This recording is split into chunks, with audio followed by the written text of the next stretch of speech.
مجذوب کیا ہوتا ہے، مجذوب کسے کہتے ہیں؟ مجذوب اولیاء میں سے ایک شعبہ ہے کہ جن کے ذہن پر اللہ کی محبت کا رنگ ایسا غالب ہوتا ہے کہ عمومی احوال کا ان کو ادراک نہیں ہوتا اور وہ جمال عزتی میں ہر وقت مستغرق رہتے ہیں، اور ان کی علامت یہ ہوتی ہے کہ اگر ان کے قریب درود شریف پڑھا جائے تو وہ پھر متوجہ ہو جاتے ہیں۔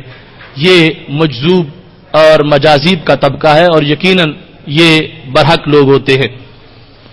امام کو نماز کے بعد دعا کرتے وقت کس طرح منہ کرنا چاہیے؟ حدیث شریف میں ہے کہ رسول اکرم صلی اللہ علیہ وسلم نے فرمایا کہ اس کو نمازیوں کی طرف منہ کرنا چاہیے، اور اس کی 3 صورتیں ہیں، تینوں جائز ہیں، دائیں بھی کر سکتا ہے، بائیں بھی کر سکتا ہے، اور پیٹھ قبلے کی طرف کر کے سیدھا نمازیوں کی طرف بھی منہ کر سکتا ہے۔ میں اس درس میں آتا ہوں جبکہ میرے ابو مجھے منع کرتے ہیں، تو کیا اس صورت میں مجھے کیا کرنا چاہیے؟ تو یہ تو قرآن مجید کا واضح حکم ہے کہ والدین اگر کسی اچھائی کے کام سے جو واضح اچھائی روکیں تو اس سلسلہ میں ان کو یعنی مزید ان کی خدمت کر کے اجازت لینی چاہیے، اور اس اچھے کام کو ترک نہیں کرنا چاہیے، اس میں ضرور آنا چاہیے۔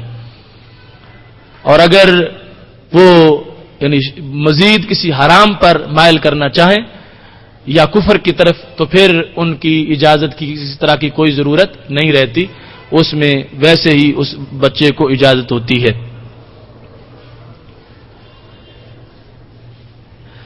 یہ ابھی آپ اس چیز کو قرآن و سنت اور صحابہ کی زندگیوں سے پیش کر رہے تھے، اس وقت مسلک کہاں تھے، یہ آخر میں مسلک کہاں سے آ گئے؟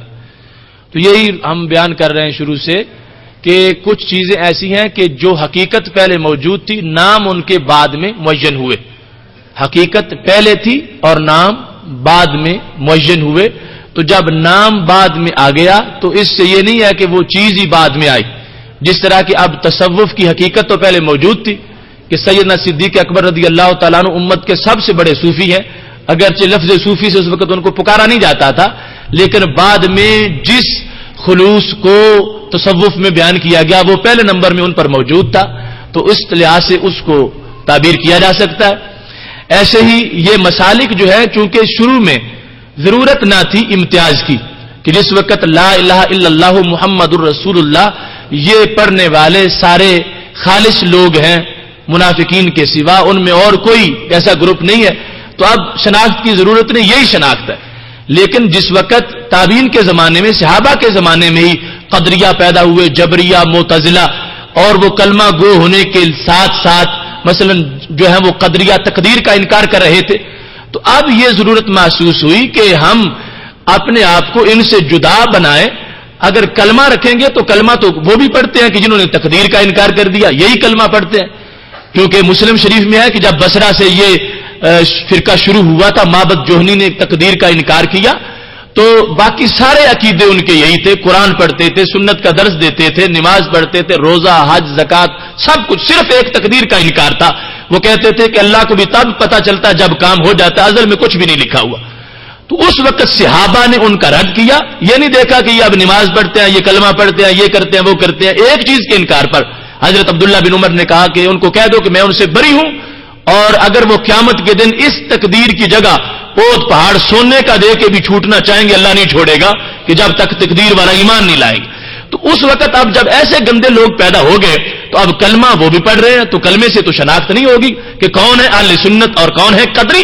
تو یہ ضرورت پڑ گئی کہ اب مسلک کی شناخت ہو کہ اسلام کا نام لینے والوں میں سے جو گندے انڈے ہیں ان کو جدا سمجھا جائے اور ہمیں جدا سمجھا جائے۔ تو اس واسطے حق پرستوں نے اپنے آپ کو اہل سنت کہلوانا شروع کر دیا۔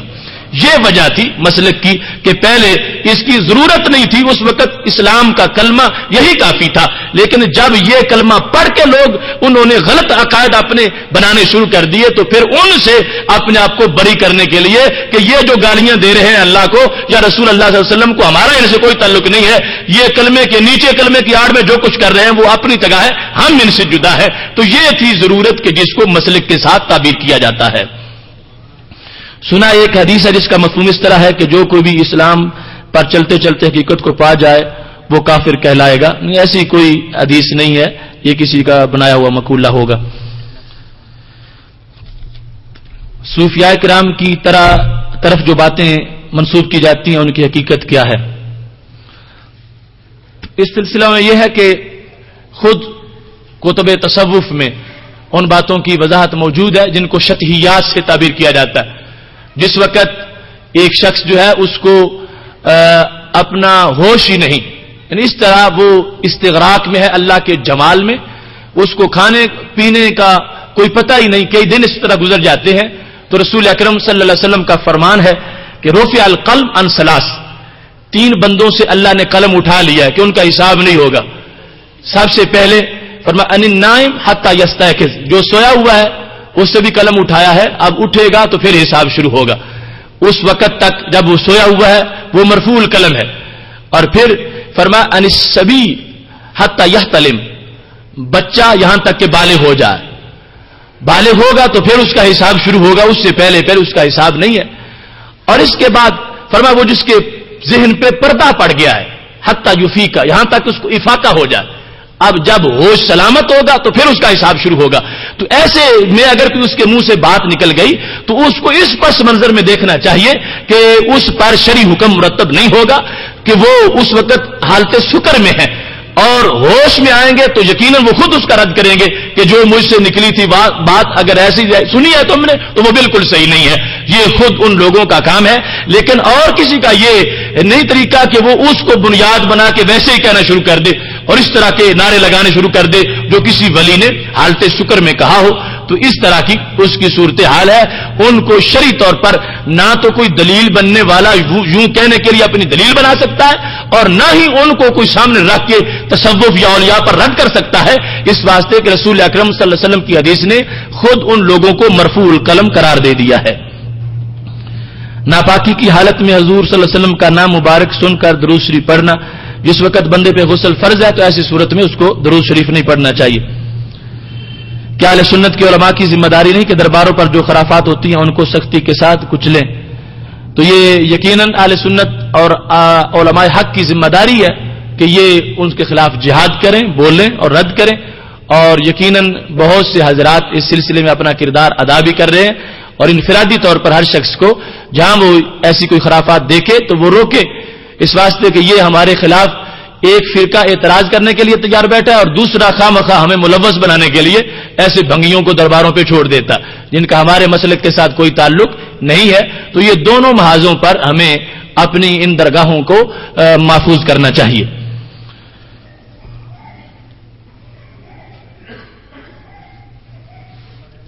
رات کو آئینہ نہیں دیکھنا چاہیے، تو یہ تقریباً اس کے آداب جو ہیں آئینہ دیکھنے کے ان میں یہ بات موجود ہے کہ رات کے وقت آئینہ دیکھنے سے اجتناب کرنا چاہیے. تقلید کی تعریف کریں، یہ انٹرنیٹ سے سوال ہے. کیا کتب قدوری شامی مختار کس مسلک کی ہیں؟ ایک مقلد کو اس پر عمل کرنا فرض ہے. تقلید کیسے شروع ہوئی؟ یہ ہمارا جو موضوع گزرا ہے اس میں سب کچھ باتیں اگر وہ انٹرنیٹ والے بھائی نے سنی ہیں تو سب باتیں آ گئی ہیں. باقی قدوری شامی در مختار یہ وہ کتابیں ہیں جو ہیں فقہ حنفی کی، لیکن غیر مقلدین بھی ان کے حوالے دے کر اپنے مسئلے بیان کرتے ہیں اور جب فتویٰ کی ضرورت آتی ہے تو پھر یہ لکھتے ہیں کہ در مختار میں اس طرح موجود ہے. باقی تقلید خود صحابہ کرام علیہم رضوان میں مقلد بھی تھے، مجتہد بھی تھے. رسول اکرم صلی اللہ علیہ وسلم کے زمانہ پاک سے تقلید جاری ہے. جب حضرت معاذ بن جبل رضی اللہ تعالیٰ عنہ کو یمن میں بھیجا تھا اور یمن والوں کو ان کا مقلد بنا دیا تھا کہ جو یہ بیان کریں گے وہ آپ نے ان کا حکم تسلیم کرنا ہے. ہمارے ہاں صوفی نماز کا تو کہتے ہیں مگر ان کی داڑھی نہیں ہوتی، چھوٹی ہوتی ہے. تو پہلے نمبر پر یعنی پورا فرائض کی پابندی، سنن کی پابندی، مستحبات کی، یہ تمام تصوف کا حصہ ہے. تو ان ساری چیزوں کا پابند ہونا چاہیے. حلول کیا چیز ہے؟ حضرت حسین بن منصور حلاج کی کیفیت کو حلول کہتے ہیں. حلول جو ہے اگر کوئی اس معنی میں لیتا ہے کہ واقعی کوئی اللہ کسی بندے میں داخل ہو گیا ہے تو اس کا ہم میں سے کوئی بھی قائل نہیں، ایسا حلول نہیں ہے. لیکن یہ ہے کہ کن تو سمع الذی یسمع بھی، اللہ فرماتا ہے میں اس ولی کی کان بنتا ہوں جن سے وہ سنتا ہے. تو تو مطلب یہ اس کے کان اللہ کی قدرت کے مظہر بن جاتے ہیں. تو اس طرح اللہ کی تجلی کا وہ جو ہے وہ عکس بن جاتا ہے. لیکن اللہ کی ذات کسی چیز میں یوں حلول نہیں کرتی کہ اس کے اندر داخل ہو جائے اور حلول کا لفظ اس پر بولا جائے. ایسا ہمارا عقیدہ نہیں ہے.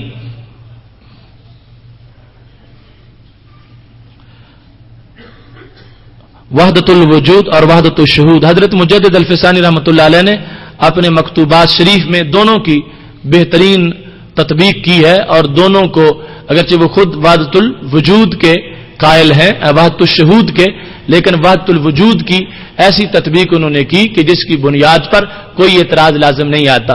یعنی وحدت الوجود کا مطلب ہے وحدت الموجود, یعنی خالق کائنات جل جلالہ کا وجود حقیقی وجود ہے, اور باقی سب کے وجود اس طرح ہیں کہ اللہ کے وجود کے ساتھ ان کی نسبت ہے. جب نسبت ختم ہوتی ہے تو وہ معدوم ہو جاتے ہیں.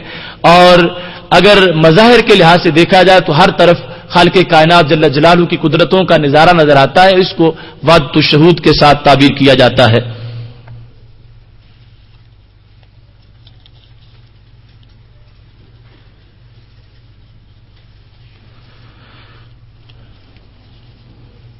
ایک آدمی کے 4 بیٹے ہیں, سب پر زکوٰۃ فرض ہے چاندی کے نصاب کے حساب سے, تو کیا ان چاروں پر قربانی کرنا بھی لازم ہے؟ قربانی کا نصاب تو زکوٰۃ کے نصاب سے جلد بن جاتا ہے. یعنی زکوٰۃ کے نصاب کے اندر گھر کا جو زائد فرنیچر وغیرہ ہے یا کپڑے زائد ہیں ان کو شمار نہیں کیا جاتا, اس کے علاوہ شمار ہوتا ہے. جبکہ قربانی کے وجوب کے نصاب کے لیے ان چیزوں کو بھی شامل کیا جاتا ہے. تو جس پر زکوٰۃ لازم ہوتی ہے قربانی تو پہلے نمبر پر بطریق اولا اس پر لازم ہو جاتی ہے.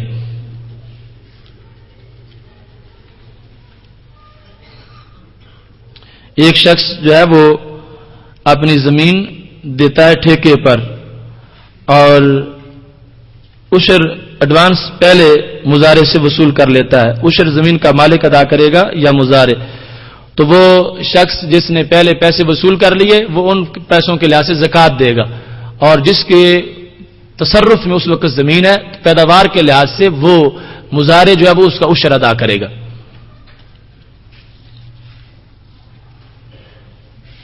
لڑکی کی شادی کے لیے سامان جہیز پر زکوٰۃ فرض ہے یا نہیں؟ اگر فرض ہے تو کیا زیور سامان یا نقدی کی صورت میں فرض ہے؟ یعنی ایسی چیز جو اس نے لڑکی کی نیت سے خرید کے رکھی ہے تو اس کے لحاظ سے خود